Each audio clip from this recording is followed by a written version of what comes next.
Good Sunday morning, YouTube and Facebook. How are you doing? Hope you're having a great start to your Sunday. I am Kendrick, the sports guy, and guess what time it is? It's time to chat a little bit. We're doing our Sunday morning sports chat. I am your host, Kendrick, with TFG Sports Media and Kendrick Sports Hustle. Again, hope you are having a great start to your Sunday. Make sure you come in and like the show. Make sure you subscribe to the channels if you haven't already done so. That is TFG Sports Media on YouTube, as well as Kendrick Sports Hustle. That's SportZHustle. Make sure you subscribe to both of those channels on YouTube and like and follow TFG Sports Media and Kendrick Sports Hustle on Facebook as well. And it is a great start to the day. Again, make sure you come in and comment. Let's join the conversation. We're going to talk a little bit, just like the preacher says, just like the minister say on Sunday mornings. I don't plan to be before you very long, but if the talk gets good, we may stay a little longer. But again, make sure you come in, comment, again, like, share this to all your social media platforms, and subscribe to both those channels. So I want to know, how's everybody doing? Let me know how you're doing in the comments. And later on, if you rewind this broadcast, I would like to chat with you a little bit. I will come back and read the comments and respond if you don't catch this live broadcast. So again, we're gonna get down to business. We already got, it's NFL Week 6. We already have a game going on over in London. We have the Titans and who else? The Titans and the Ravens. Last time I checked, the Ravens was up. That game is being broadcast on NFL Network. The last score is at the half, and the Ravens are up 18-3 on the Tennessee Titans. So again, it is the NFL Week 6, and we have a lot going on. So again, I hope everybody's getting ready for the fall weather. It's that cool weather that kind of moved in here in Texas, and I can be totally honest with you. I am not a cold weather person. I give me the summer and the spring any day of the year. You can keep this fall and winter stuff, and go figure. I was born in January, so that's funny. I'm a winter. I was born in the wintertime, but I cannot stand the cold weather. Go figure. So anyway, we're gonna jump right into this thing. We're gonna go to the NFL in just a second, but we got to talk about Coach Prime and Colorado.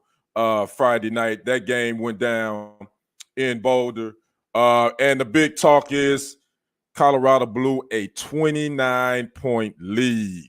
They were up in this game 29-0 at the half. Second half, they just couldn't do anything right. Defensively, they couldn't stop Stanford. And that was disappointing. Again, a lot of critics have had their take on Colorado and what they need to do, this and that, and way they should be. But I've said this before. We got to pump our brakes. This is Coach Prime's first season at Colorado. He's basically come in and revamped. He stripped that football program. And when I mean strip, it's kind of like when you buy an old house or you want to renovate it. You got to go in and strip everything out and start from scratch, and that's what he's doing. And we all know there's some holes in this with this roster. I can be critical. I'm a fan of Coach Prime, but I can also see there's some holes in this on this roster. I.e., we can start with both the offensive and defensive lines. Offensive line, they don't do a great job of protecting Shador, nor do they run the football consistently. On the defensive side, the defensive line, they can't hold up the gaps. They can't stop the run where you have your safety, i.e. Shiloh Sanders, making a lot of tackles. And that's the last thing you want, is your safeties to be making a lot of tackles. But this game, Stanford attacked the cornerbacks. They attacked that secondary, and it was on and popping in that second half for Stanford. Now, again, this was a Friday night game. I didn't get to watch the game. I went back and watched the highlights of it. And Colorado got off to a fast start. That's one of the things Coach Prime was unhappy about offensively, is that they weren't getting off to a fast start. Well, this game they really did. They got off to a fast start. I mean, like 100-meter dash fast, and had a 29-0 lead going into the half. Everything was looking all good and all I think these young fellas, I think they let up off the gas pedal. But then too, I don't want to take away from Stanford either. Stanford didn't ever give up.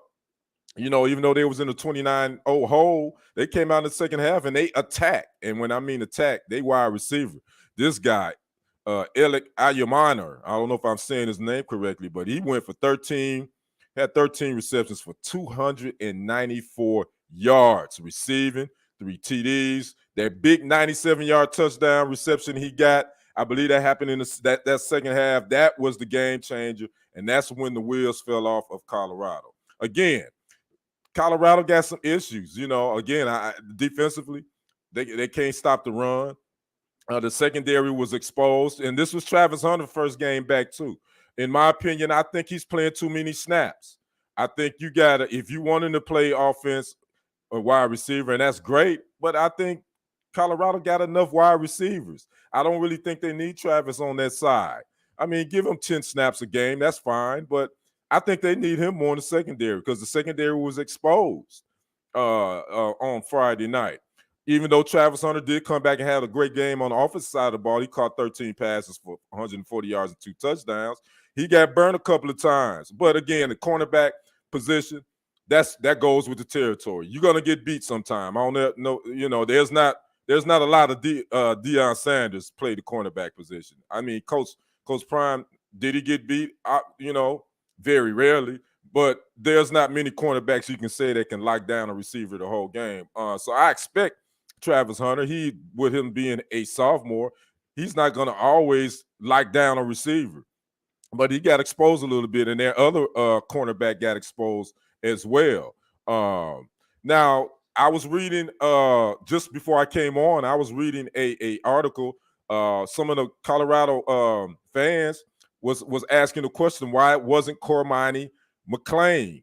How come he didn't play? The defensive back that Coach Prime has had some issues with his study habits, his film habits, some other things, and they say he should have played. It's easy to coach from the couch, but I would say that I wonder why Coach Prime didn't play him because he had a pretty damn good game against USC, as well as Omarion Miller, the freshman wide receiver who had an outstanding game against USC. I don't think he got any snaps versus Stanford. Those two guys, I think, should have had some time on the field. Again, I'm not on the inside of Coach Prime's mind why those two guys didn't play, but that is a question that a lot of fans want to know was why didn't Cormani McClain or Omarion Miller get any playing time, especially Cormani McClain with the problems that Colorado was having in the defensive secondary. So again, Colorado blew big time. This game, Stanford they came in with only one win. Colorado should have won this game. But then when you got a young team, sometimes these are the growing pains you're going to go through. And Coach Prime pretty much said that during his post-game presser. I put a quote that he put up that some of the fans weren't liking. But let me talk about Shedeur real quick. He did throw for 400 yards. He was 33 for 47. And 5 TDs, but that one bad interception during the overtime that gave the ball back to Stanford where they kicked the field goal, and that's how they won the game. Shedeur should have never threw that ball. Then that's the one thing that I will say about him. He's a very accurate passer. He likes to extend plays, but the one thing that he doesn't do well, he doesn't know when to get rid of the football. He holds on to it too long, and he takes unnecessary hits and sacks. So that's something that he has to work on. Coach Prime was saying this post-game presser, he wasn't happy about that interception. He should have never thrown it, and I agree. Now, Coach Prime would say also on that presser, it was a quote that some of the fans were having issue with. I have it here at the bottom of the screen in the ticker. You can read it. And he basically saying that, these young men gotta love football. And he thinks some of them don't love it. He said some of them like it, just like the like button on social media. And he just said he wants these guys to match his passion and what his love and all that for the game. I don't have a problem with him saying that. Then I read also in some sports groups where they felt like Coach Prime was throwing the players under the bus. Well, if you watch Coach Prime's whole press conference, which I did, I pulled it up on YouTube. he accepted accountability. He and the coaches just as much as the players, more so him.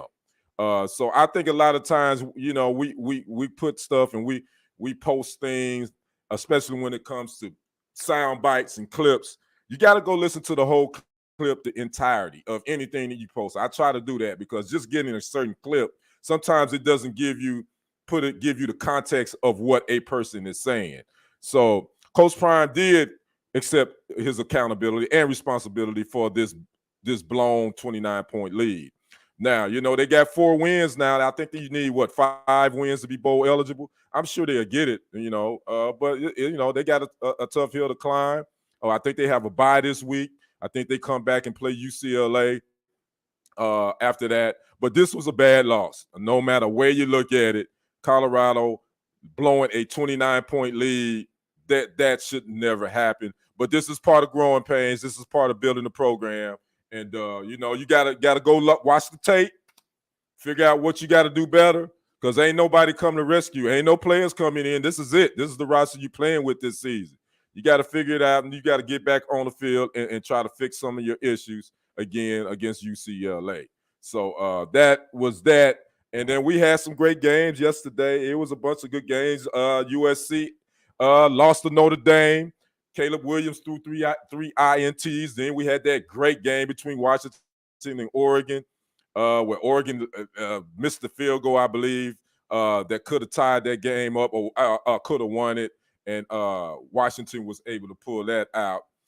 So, again, college football is in full effect, and we got a lot going on. So we're going to move on to our next story. This is a follow-up. This is a story that I did a couple of weeks ago, and I'm following up on it. But here's the update.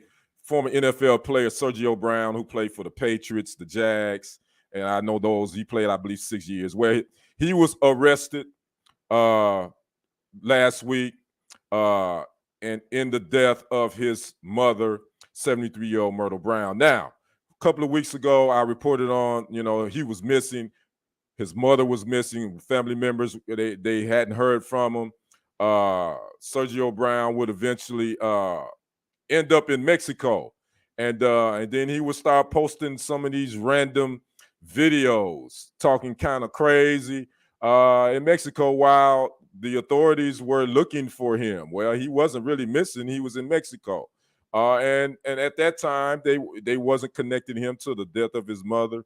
But on last week, he was eventually extradited back from Mexico into the U.S. and California. And then the new updaters on this was that he actually tried to had issues with the Mexican authorities on that flight back to California to be extradited back to the States. So this story,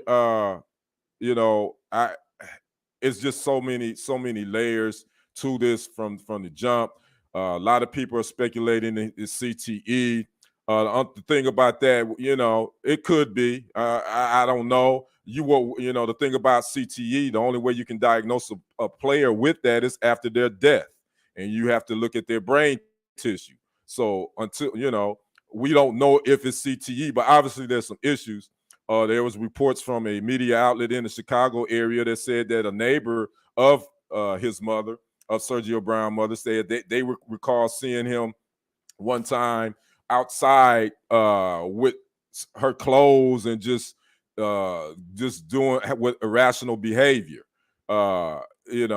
So it's so many sad things to this whole story that happened. And mental health is an issue in our community. And the thing about it is, I think as a community, and I can speak because I am a black man, I've been a black man all my life. I think a lot of times that we just chalk it up to, there's nothing wrong with them. They just crazy. How many times have you heard a family member say about another family member, oh, ain't nothing wrong with that boy or that girl. They just crazy. They okay. This is, and there is we don't take mental illness seriously enough in our community. I don't know, again, what's going on with Sergio Brown. Those videos, those random videos that he was posting to his IG, he would go off on a tangent. He's saying that it was far as the police authorities, that it was fake news about his mother's death. She wasn't dead, this and that, yada yada yada. But now here we are now, a week later, and now this young man is gonna most likely be charged with it. But then his mother is gone. 73-year-old Myrtle Brown. From all accounts, from what I read, that they had a good relationship. But again, we don't know the inside of the whole family dynamic. We don't know.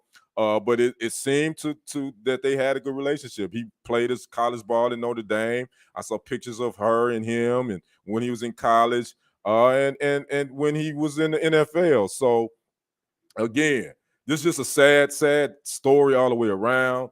I'm sure it's going to be more information to come out as we get deeper into this. But now he has been arrested. He is going to be extradited back to Chicago. He's being charged with first-degree murder in the death of his mother, Myrtle Brown. So I didn't want to think so, but I knew something was awry. When as a son, I know that if my mother was reported missing, I wouldn't be in Mexico partying it up. I would be part of the search and rescue team looking for my mother. So that right there, I knew that something wasn't right with this whole story. And here we are now, a week later, and he has been arrested, and he is back in the United States, and he will have to, stand. He will have to face these charges in the death of his mother. I believe he has a brother as well.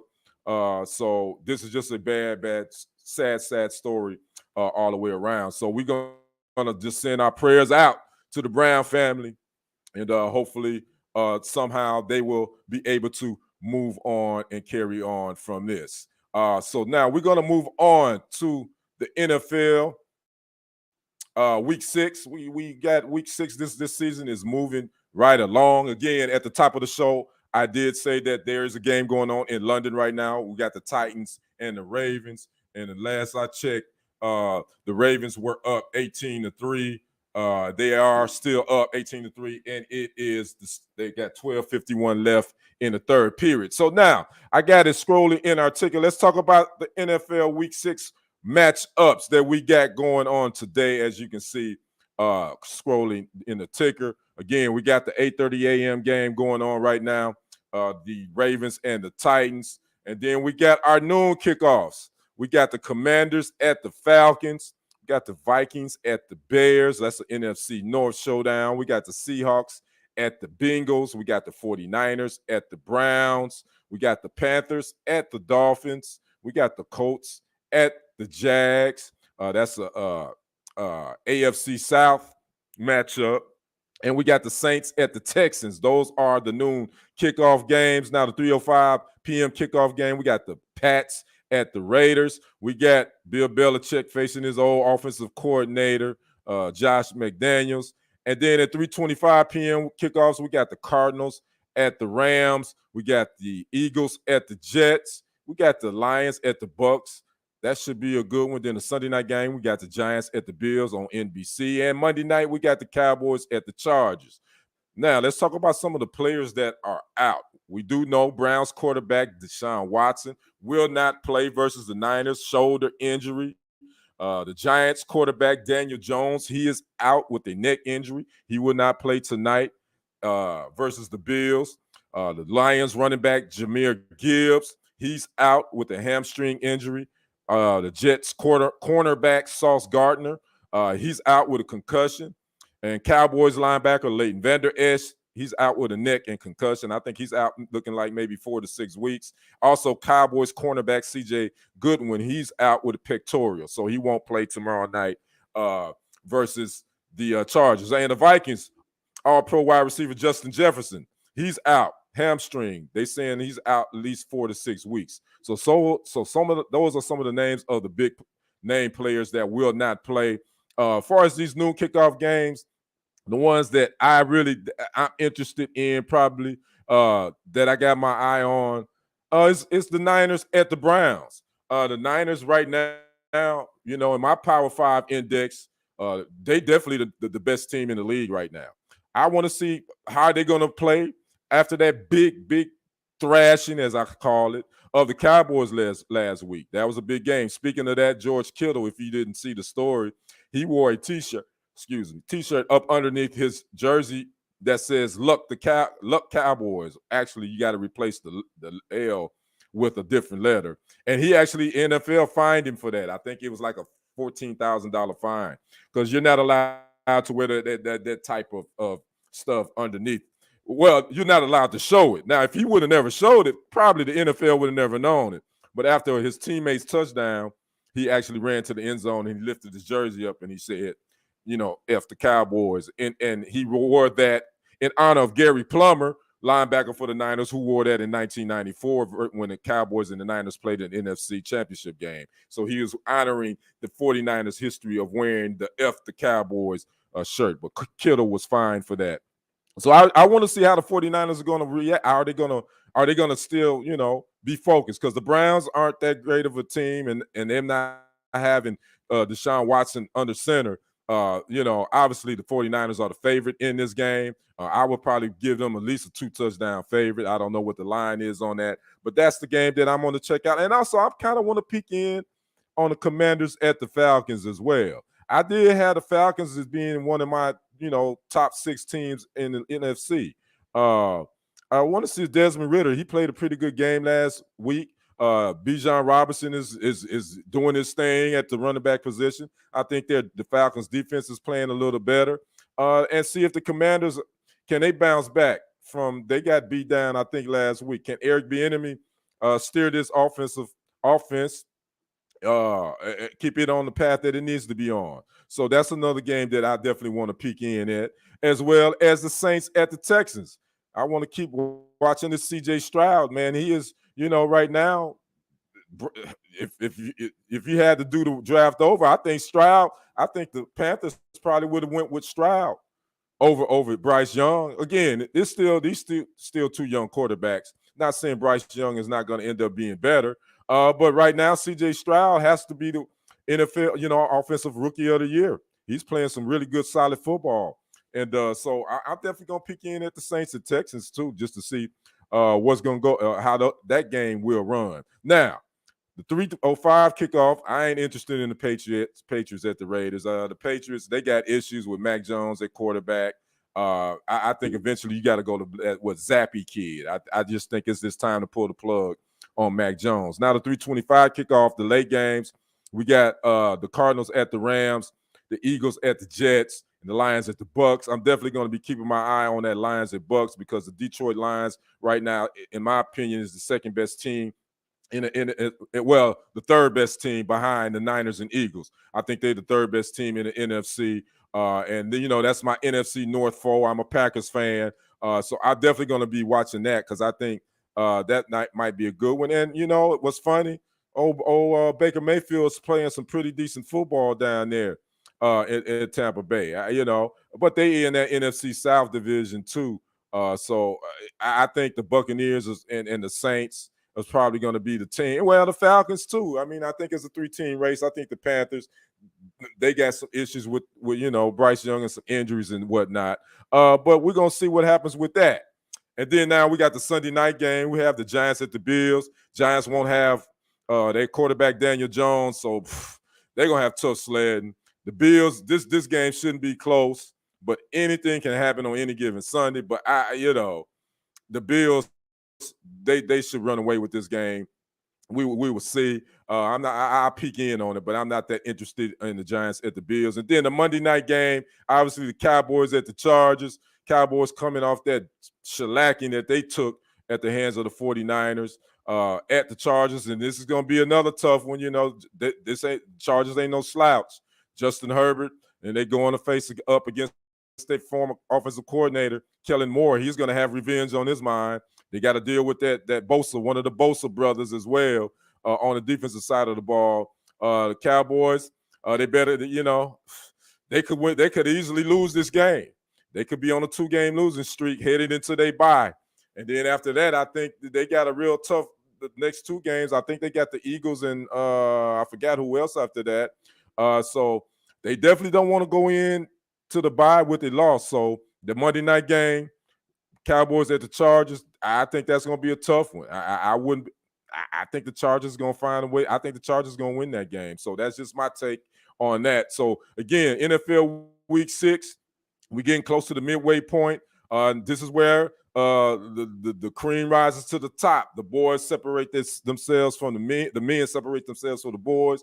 We're getting close to the halfway point in the season. So we'll see who's who and who's contenders and who's pretenders at this point. Again, we only have 2 undefeated teams, I believe, left in the league, and that's the Niners and the Eagles.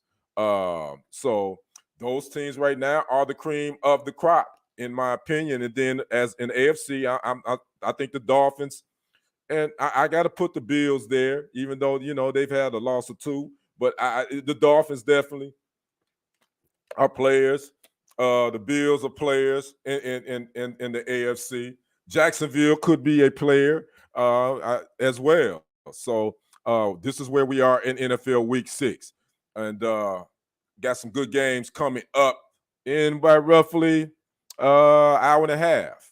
So got NFL Sunday doing its thing. Now, we're going to get to our last topic before we get out of here. I hope, again, make sure you come in, like, comment, subscribe to the channel, share this to your social media platforms. And if you catch this broadcast later, make sure you comment. I would definitely come back in. I would definitely comment and do some other things, and we'll talk about it. Now, let's move on. I don't really talk about baseball that much, but I got to talk about the Texas Showdown, the I-45 rivalry. I guess it's a rivalry. Would you say the Texas Rangers and the Houston Astros, is that a rivalry? I guess you got to say it is. But we got the ALCS going down in H-Town on Sunday night, tonight on Fox. We have the Houston Astros and the Texas Rangers facing off in the American League Championship Series. This is the first time that these 2 franchises have met in the playoffs. Again, game 1 is tonight on Fox. The Rangers 90-72. They were 90-72 regular season, as well as the Astros 90-72. Astros won that division. Pretty much it went down to the last week. The Rangers messed around and didn't win. They lost a couple of games in that Seattle series, and the Astros were able to take advantage. As far as the pitchers that's going tonight, for the Rangers, you got Jordan Montgomery on the mound. For the Astros, you got Justin Verlander. One of their ace pitchers for the Rangers, Max Scherzer, he was out and probably won't play and won't be available at all for this series. So again, we got the ALCS going down, the Texas Showdown, the I-45 rivalry, Texas Rangers versus the Houston Astros. That'll probably be the game that a lot of people, well, at least we know in Texas, will be watching tonight, more so than that Sunday night game between the Giants, NFL game between the Giants and the Bills. Now, for the Rangers, Adolis Garcia, he leads the team in their team in home runs with 39 and RBIs, 107. As far as Astros, Jordan Alvarez, he leads the Astros team in home runs with 31. Kyle Tucker leads the Astros in batting average at 284 and RBIs 112. And the Rangers, Corey Seager, he leads the Rangers in batting average with 327. Now, as far as the pitchers for the Astros, Framber Valdez has a 3.45 ERA. He has 12 wins and leads the Astros in strikeouts with 200. As far as the Rangers, Dane Dunning, he led the team with a 3.70 ERA with 12 wins. And Andrew Haney led the Rangers in strikeouts with 151 Ks. Now, we all know the managers both have very extensive experience managing.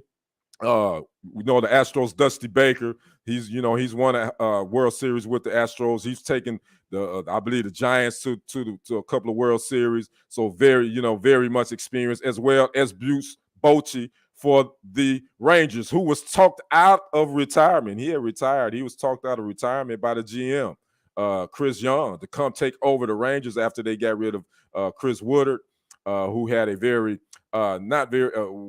his time with the team didn't go real well for them. But Bruce Bochy has came in and done a heck of a job with this Rangers squad. I think he should be the manager of the year. Don't know if when they will announce that. But again, we got the Astros and the Rangers going down in the ALCS. The winner of this will head to the World Series. It would have definitely been cool if these two could have met in the World Series, if the Astros would have stayed in the National League. I wish that could have happened, but it's not. So the winner of this series, again, will take their talents to the World Series and face off against, I don't even know who's the NLCS teams yet. I don't know if it's set yet, but we do know tonight the ALCS gets underway between the Astros and the Rangers. I'd like to know who you got.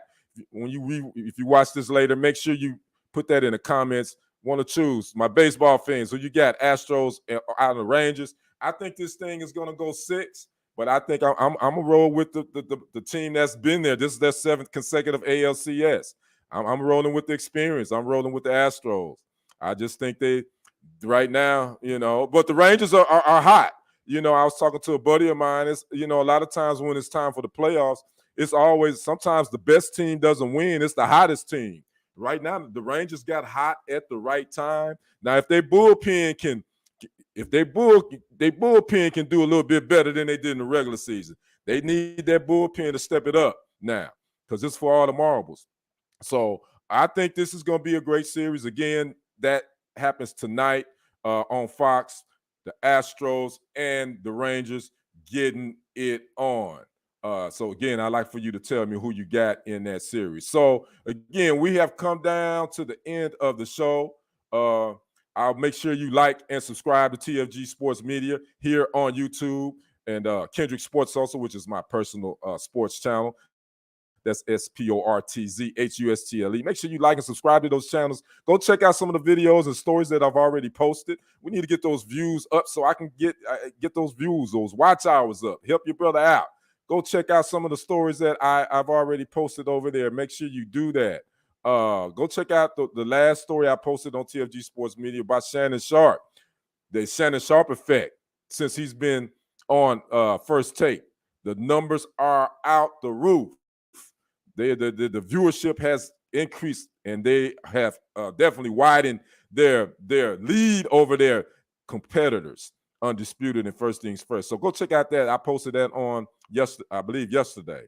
Go check out that story and check out some of the other stories as well. Get those views up on Kendrick Sports Hustle and TFG Sports Media. Make sure you like and follow Kendrick Sports Hustle on Facebook and TFG Sports Media on Facebook as well, man. I'm at almost 2,000 followers on Kendrick Sports Hustle on my Facebook page, and I'm also at 3,000 followers on Kendrick Roline Henderson Facebook profile page as well. So make sure you follow me there. Follow me on IG, on Instagram.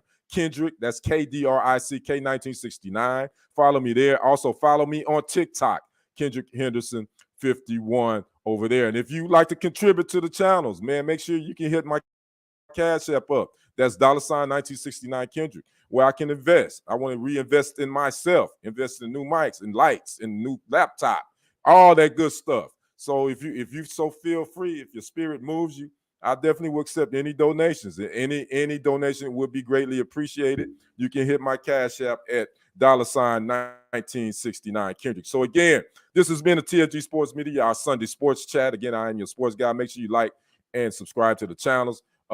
Comment later, and I definitely will hit you back. So you guys enjoy the rest of your Sunday. Enjoy your Sunday football. Again, Rangers, Astros, go getting it on tonight, 7:15 p.m. on Fox. Like to know who you got in that. Make sure you leave that in the comments. We will check you again on next Sunday. You all have a great week, and we will see you on the other side and on the next report. I'm Kendrick. I am out. Peace.